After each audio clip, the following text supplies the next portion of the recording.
In questo video ti racconto delle attività di rilievo che si sono svolte per determinare le dimensioni, ma non soltanto le dimensioni, quindi informazioni geometriche, anche informazioni materiche che riguardano alcune cisterne per la raccolta di acqua piovana che stanno all'interno di un complesso monumentale molto importante, di un castello che è il Castello Malaspina, che si trova sopra la città di Massa, molto vicino a dove vivo. Il rilievo ha visto l'attività di più squadre operative. Le attività prevalenti sono state quelle di rilievo con metodi della speleologia classica, quindi utilizzo di distanziometri, inclinometri e misure di campagna per la restituzione degli output legati a queste cisterne. Io ho dato un contributo nell'ultima fase delle attività attraverso delle misure mediante dei sistemi di mobile mapping, quindi scansioni laser dinamiche con un sistema SLAM. Ci troviamo al Castello Malaspina di Massa, quindi comune di Massa, castello che esiste dal periodo alto medievale. Ben presto diventò una residenza dei Marchesi Malaspina e fu ampliato notevolmente e abbellito anche come residenza durante il periodo rinascimentale. Successivamente, alterne vicende, diventò in buona sostanza una caserma militare, fino ad arrivare verso la fine della Seconda Guerra Mondiale, periodo della Resistenza, in cui venne utilizzato come carcere. Da qui partirono i carcerati che furono giustiziati alle fosse del Frigido. Il castello è quindi dotato, lo abbiamo poi scoperto vivendo questo progetto, è dotato di 5 cisterne per l'accumulo di acqua. Le prime due evidenti perché sono caratterizzate da pozzi marmorei e quindi evidenti, li abbiamo subito individuati e rilevati. Le altre un po' meno evidenti, soprattutto quella centrale, cioè al centro del cortile rinascimentale, occlusa da una pietra molto pesante ed è stato particolarmente impegnativo anche aprirla, ed è anche quella più grande. La quarta cisterna invece nella rocca medievale del castello, ed è stato relativamente semplice perlustrarla e rilevarla. La quinta è esterna al cortile rinascimentale, ha 2 accessi, anche quelli chiusi da coperture marmoree, insomma lastre di marmo, e allagata parzialmente, insomma, 1 metro di acqua. Queste cisterne per lo più sono camere singole, quadrangolari, con un soffitto a botte.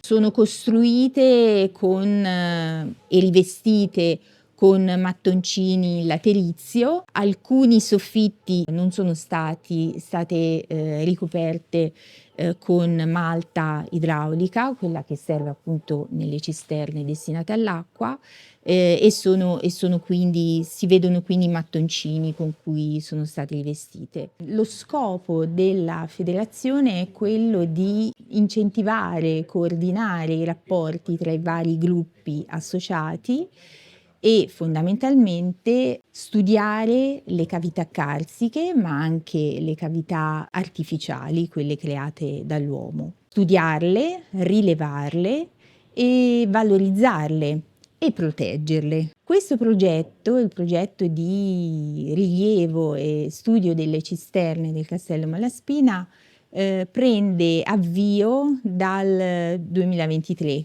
quando casualmente mi trovai a fare una visita guidata del Castello Malaspina e la guida che ci accompagnava parlò di cisterne presenti per l'accumulo ovviamente dell'acqua all'interno del perimetro monumentale. Essendo io un istruttore di speleologia in cavità artificiali, subito mi interessai con la competente soprintendenza per avere informazioni e avere soprattutto il permesso, l'autorizzazione per rilevarle, per perlustrarle, vedere di cosa si trattasse. Purtroppo i cantieri che poi furono aperti all'interno del castello ritardarono notevolmente questo progetto, questa intenzione, e quindi soltanto nel 2025 abbiamo avviato questa cosa. A questo progetto hanno partecipato soprattutto il gruppo speleologico archeologico apuano, quindi il gruppo grotte locale, ma anche la sezione speleo subacquea toscana, che è un altro gruppo associato alla federazione. Sono Danilo, faccio parte del gruppo speleologico archeologico apuano e siamo qui per raccontare brevissimamente la metodologia che abbiamo usato nel rilievo delle cisterne nell'ambito del progetto appunto che la Sovrintendenza delle Belle Arti ha affidato alla Federazione Speleologica Toscana. Per quanto riguarda il rilievo dal punto di vista proprio prettamente speleologico, sono utilizzate le strumentazioni che usiamo normalmente all'interno delle cavità naturali.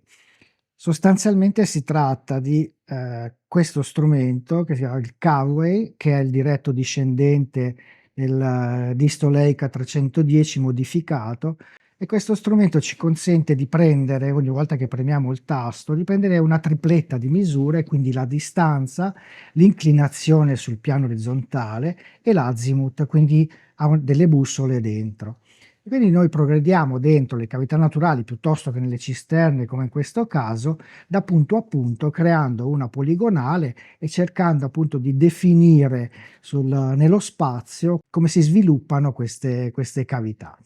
Ovviamente la precisione di questi strumenti dipende da molti fattori, non sono estremamente precisi, anche se sono ragionevolmente precisi per l'utilizzo e l'impiego che comunque dobbiamo farne dal punto di vista speleologico, però ecco, se opportunamente calibrati e tarati vanno più che bene. Lo strumento colloquia con lo smartphone, quindi ogni volta che noi inseriamo i dati, quindi prendiamo delle misure, vengono inviati allo smartphone e nello smartphone vediamo, grazie all'applicazione che utilizziamo chiamata Topodroid, direttamente la poligonale come si sviluppa. Su questa poligonale vengono disegnate a schizzo, a note e quant'altro i bordi della cavità, quindi parliamo delle pareti e del soffitto e il pavimento, in modo da avere a casa poi un canovaccio, una traccia sul quale lavorare e fare una elaborazione più raffinata. Personalmente utilizzo per questa operazione successiva il programma C-Survey, che è un programma nato proprio per l'utilizzo, l'impiego speleologico, e consente anche alla fine di fare delle restituzioni in 3 dimensioni delle cavità. Ovviamente il dettaglio e la precisione di questi volumi che poi vogliamo creare dipendono anche dal numero di punti che noi prendiamo.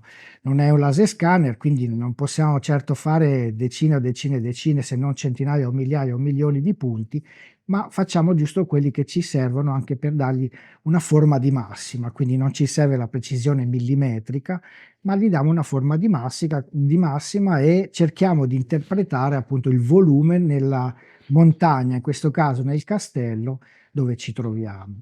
Il problema di questi strumenti, così come anche le bussole d'altronde, sono sensibili ai campi elettromagnetici, per cui noi dobbiamo stare molto attenti quando ci troviamo in presenza o vicino a delle masse metalliche nelle cavità naturali, o perlomeno nelle nostre Alpi Apuane, che è prevalentemente dove noi operiamo. Grandissimi problemi non ce ne sono. Il problema siamo noi con la nostra attrezzatura, con le nostre illuminazioni, per cui queste possono dare una lettura della bussola sbagliata perché la avviciniamo troppo, quindi ci sono delle distanze minime grosso modo da tenere.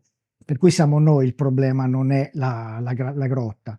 Nelle cavità artificiali oppure in queste cisterne occorre fare molta attenzione alla presenza, appunto, dicevo, di metalli, o in questo caso no, però nelle miniere, per esempio, ad esempio i cavi elettrici, quindi tubazioni per l'aria compressa, tubazioni per l'acqua, quindi tutto quello che è metallico. E questo può influire molto pesantemente sulle misure che prendiamo, sulle misure dell'azimut sostanzialmente, le altre ovviamente no. In certe miniere il problema possono essere dei minerali come la magnetite, però ce ne accorgiamo anche come Facendo una poligonale, quindi questa linea spezzata punto punto che noi cerchiamo di costruire, dobbiamo fare in modo, se possibile, di fare un anello. Quindi facendo l'anello, ovviamente l'ultimo punto preso dovrebbe collimare con il primo. Per quanto riguarda la cisterna allagata, invece è stata utilizzata la maniera vecchia, diciamo così, del rilievo speleologico, con cordella metrica, con una bussola ovviamente subacquea, e il profondimetro subacqueo come misuratore di dislivello. Nel contesto di questa attività di rilievo, diciamo, ha un pochino avuto anche una parte, diciamo, non di poco conto, appunto il contesto, che è un po' differente tra gli ambiti in cui siamo di solito operare, trattandosi appunto di cavità artificiali quali miniere, piuttosto che rifugi antiaerei, piuttosto cavità naturali appunto nelle grotte. Qua, essendo in queste cisterne collocate all'interno di un bene architettonico quale una fortificazione, ci è venuto un pochino spontaneo, tra virgolette, produrre anche degli elaborati in stile architettonico, quindi acquisendo tutti i dati acquisiti con la metodologia speleologica, sono poi stati, diciamo, in qualche modo ripuliti e alleggeriti per poi creare degli elaborati che anche agli utenti, quali dalla soprintendenza ai beni, agli enti preposti, magari sono più propensi a saper leggere, come appunto banalmente delle piante, delle sezioni. Le banali distanze e angoli e dati quant'altro sono stati riportati su un software CAD comune, dai quali poi abbiamo ricostruito sostanzialmente il perimetro di ciascuna cisterna, contestualizzato all'interno del perimetro delle corti e, diciamo, presa sempre con la metodologia speleologica. Abbiamo fatto delle poligonali per prendere, diciamo, il contesto, posizionare gli ingressi, e quindi poi abbiamo prodotto delle piante e delle sezioni per dare una lettura semplice di quello che è la dimensione di queste cisterne, la loro posizione rispetto all'architettonico, la loro profondità e anche delle misure di volume. Inoltre, essendo appunto una parte interessante, leggibile, i materiali, la varietà di materiali presenti, che vanno dal marmo all'aterizio delle volte, alla roccia in posto, abbiamo anche dettagliato quanto è stato possibile vedere sulla parte dei materiali, quindi un'informazione in più da restituire. Tempo totale per l'acquisizione dei dati di tutte queste cisterne è durata, diciamo, 4 uscite, quindi 4 mezze giornate, compreso, diciamo, una prima esplorazione, chiamiamola così, quindi calarsi con metodologia puramente speleologica, valutare il contesto e valutare poi come poter procedere con i rilievi, e poi appunto una volta dedicata sostanzialmente al rilievo speleo subacqueo, e poi compresa l'ultima uscita con i rilievi con il laser scanner. La restituzione è durata N, perché chiunque che produce elaborati grafici non trova poi mai il fine, e quindi, diciamo, ha portato via qualche sera che noi speleo rilevatori dedichiamo senza contare troppe ore, perché è una cosa che ci piace fare a prescindere. Per il rilievo SLAM ho utilizzato un sistema che si chiama Emesent Overmap ST, è un sistema SLAM appunto che permette di mappare l'ambiente circostante e determinare la propria posizione in relazione all'individuazione di tutte le caratteristiche geometriche che lo circondano, e quindi permettono proprio di fare la mappatura autonoma in tempo reale. L'idea era quella di acquisire le informazioni sì delle cisterne, nello specifico abbiamo lavorato su 2 cisterne accessibili, ma soprattutto acquisire le informazioni tridimensionali di quello che circondava le cisterne, quindi una corte dove erano presenti 2, in realtà 3 ingressi, e poi tutta la parte che si sviluppa superiormente a questa corte per arrivare all'altra cisterna, la cisterna delle cucine. Quindi il movimento dello scanner all'interno di questi ambienti, in realtà per la maggior parte a cielo aperto, ha permesso di acquisire le informazioni tridimensionali di tutto quello che circondava le cisterne, permettendo quindi di contestualizzare la posizione di queste cisterne tra di loro e all'interno della scena in cui si inseriscono. Le due cisterne che abbiamo indagato le abbiamo affrontate in due modi diversi. In un caso siamo entrati dentro la cisterna mediante una scala e quindi l'operatore era insieme allo strumento. Nell'altro caso invece lo strumento è stato calato dall'alto, agganciato ad un'asta e quindi l'operatore è rimasto fuori e ha portato lo strumento all'interno facendogli vedere lo spazio della cisterna e quindi effettuando la scansione senza entrarci dentro. Grazie all'aiuto fondamentale, senza il quale non sarei riuscito a fare niente, dei ragazzi del gruppo speleologico e archeologico apuano, abbiamo attrezzato la testa di una palina con lo SLAM, con l'overmap. L'overmap non è piccolissimo, anzi è una cosa abbastanza grossa. Si monta con la maniglia quando la si vuole trasportare in modalità torcia. Ecco, la maniglia è stato l'elemento che abbiamo utilizzato per fissare la struttura overmap alla testa della palina.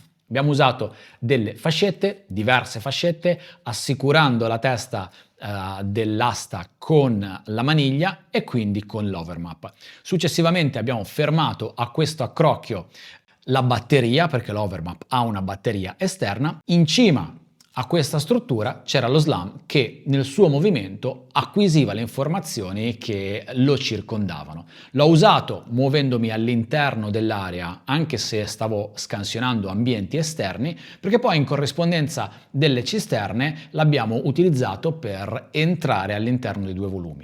Una delle caratteristiche dello SLAM è proprio la sua versatilità. Il sistema Overmap di Emesent è un sistema estremamente versatile, permette di fare molte cose in diversi contesti e in questo caso è stato molto versatile nella misura in cui dall'esterno siamo entrati nella prima cisterna dove abbiamo ribaltato lo strumento e l'abbiamo calato dall'alto senza che ci fosse nessuno dentro a trasportarlo. In quel caso Overmap non soffre minimamente il movimento, il ribaltamento di se stesso e continua a mappare quello che lo circonda, purché uno abbia sempre attenzione a che cosa sta facendo lo strumento e a come lavora lo strumento, ossia deve vedere le geometrie a cui agganciarsi e deve sempre trovare dei punti, dei riferimenti per continuare a costruire nell'avanzamento la nuvola di punti. In questo caso uno SLAM con degli algoritmi SLAM solidi forti aiuta tantissimo, perché se non sono solidi gli algoritmi, ecco che lo SLAM non riesce a ricostruire le geometrie e si perde. La fase più critica sicuramente dell'inserimento dello SLAM dall'alto con operatore che sta fuori è quella in cui si passa attraverso il pozzo. Ecco, questo è un ingresso molto stretto, lì bisogna stare molto attenti a far procedere lo SLAM lentamente, perché se lì si va velocemente si porta lo SLAM da una situazione esterna a una situazione interna, non facendogli vedere quello che lo circonda e facendolo perdere all'interno della sua mappatura autonoma. Anche l'estrazione è un momento importante perché vale la stessa cosa. Quindi anche l'estrazione è stata molto lenta per poi chiudere la scansione in una parte esterna confortevole dove lui è in grado di ritrovare tutte le geometrie che aveva visto prima dell'ingresso nella cisterna.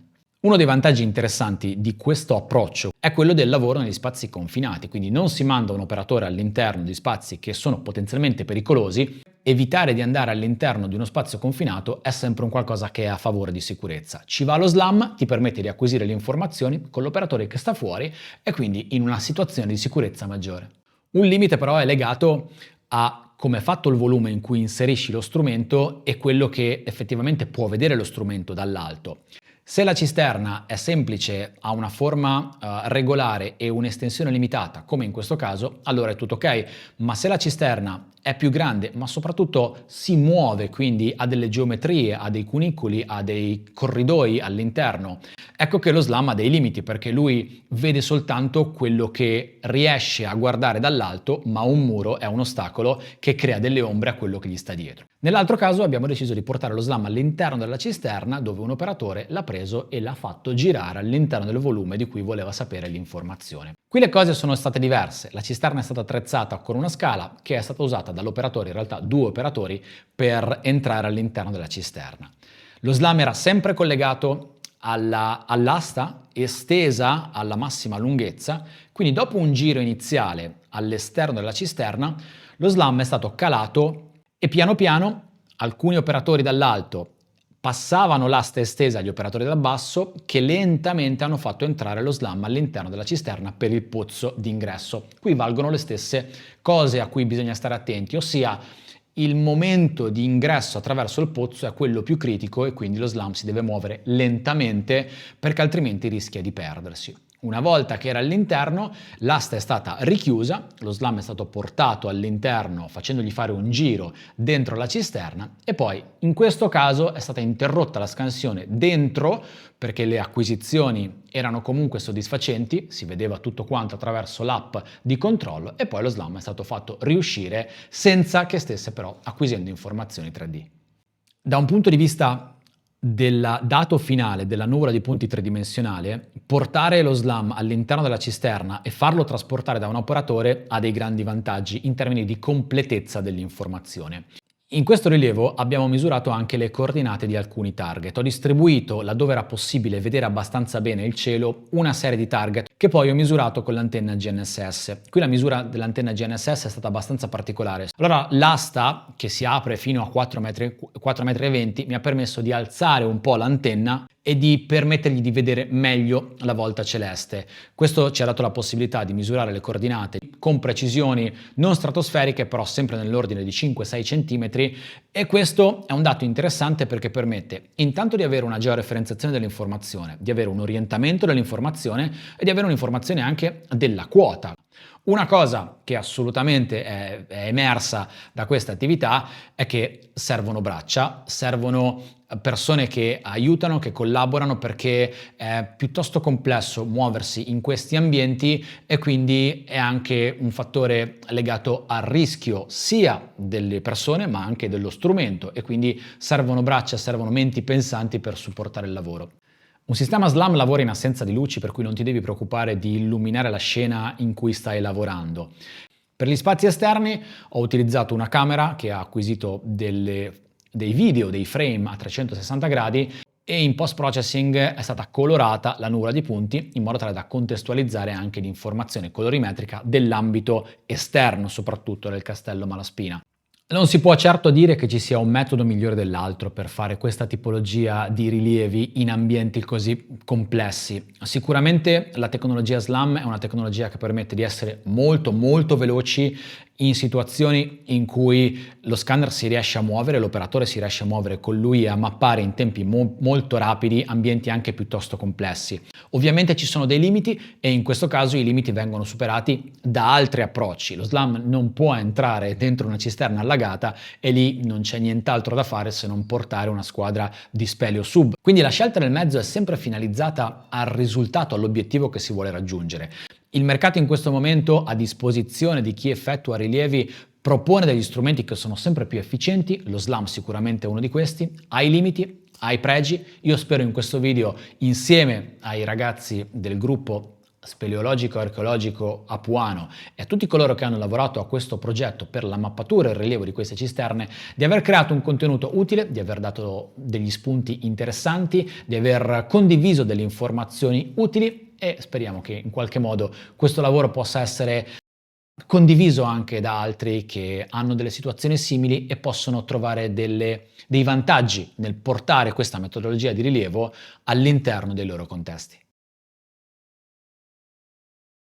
Il progetto è stato possibile grazie alla Soprintendenza per le province di Massa Carrara e Lucca, grazie al Comune di Massa che ci ha fornito il sostegno logistico e in particolar modo un ringraziamento all'architetto Aratti e un ringraziamento ai gruppi speleologici che hanno partecipato direttamente, quindi il gruppo speleologico archeologico apuano, la sezione speleo subacquea toscana e l'Orca Loca Sub, che è un'associazione di subacquea ovviamente, che ci ha sostenuto nella perlustrazione della cisterna allagata. Se conosci qualcuno che può essere interessato a questo contenuto, sia la parte delle tecnologie di rilievo, sia la parte del contesto in cui abbiamo lavorato, glielo puoi condividere, a noi fa sicuramente tantissimo piacere. Ringrazio di nuovo i ragazzi del gruppo speleologico archeologico Apuano per tutto l'aiuto che mi hanno personalmente dato in questa giornata di rilievo tridimensionale, ma per tutto il lavoro svolto insieme alla federazione all'interno di questo progetto di mappatura delle cisterne dentro il castello Malaspina di Massa. Io sono Paolo Cradeghini, ti do l'appuntamento al prossimo video, ti saluto fortissimo. Ciao!